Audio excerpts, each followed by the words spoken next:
اے نبی کہہ دیجئے کہ اللہ ہی کے پاس کامل حجت ہے، بس اگر وہ چاہتا تو تم سب کو ہدایت دے دیتا۔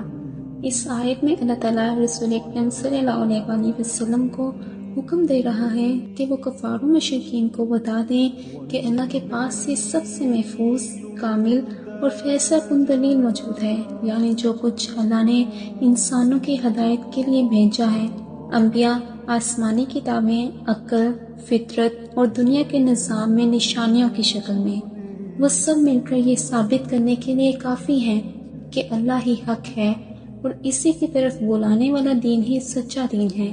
پھر فرمایا اگر اللہ چاہتا تم سب کو ہدایت دے دیتا، یعنی اگر اللہ زبردستی سب کو راہ راست پر چلانا چاہتا تو اسے ایسا کرنے سے کوئی روک نہیں سکتا تھا، مگر اللہ نے انسان کو ارادہ اور اختیار کی آزادی دی ہے تاکہ امتحان کا مقصد پورا ہو۔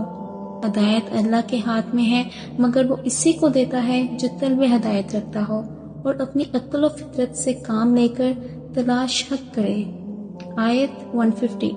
اے نبی کہہ دو، لاؤ اپنے ان گواہوں کو جو یہ گواہی دیں کہ اللہ نے ان چیزوں کو حرام کیا ہے، پھر اگر وہ گواہی دیں بھی تو تم ان کے ساتھ گواہی نہ دینا اور ان لوگوں کی خواہشات کی پیروی نہ کرنا جنہوں نے ہماری آیات کو جھٹلایا اور جو آخرت پر ایمان نہیں رکھتے اور وہ اپنے رب کے ساتھ دوسروں کو برابر ٹھہراتے ہیں۔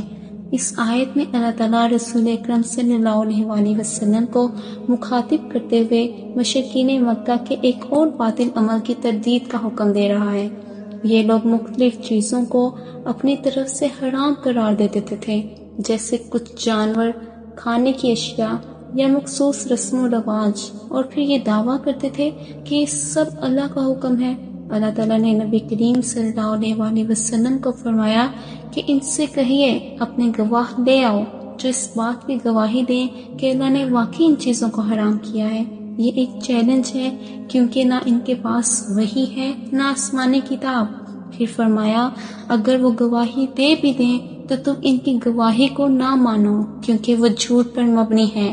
اس کے بعد 3 قسم کے گمراہ لوگوں سے خبردار کیا گیا۔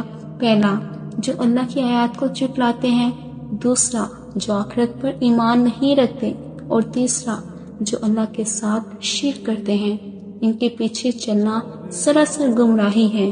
اس آیت میں نہ صرف باطل رسوم و عقائد کو رد کیا گیا بلکہ سچائی کی بنیاد وحی اور وحی پر مبنی دلیل کو قرار دیا گیا ہے، نہ کہ لوگوں کے اقوال یا روایات کو۔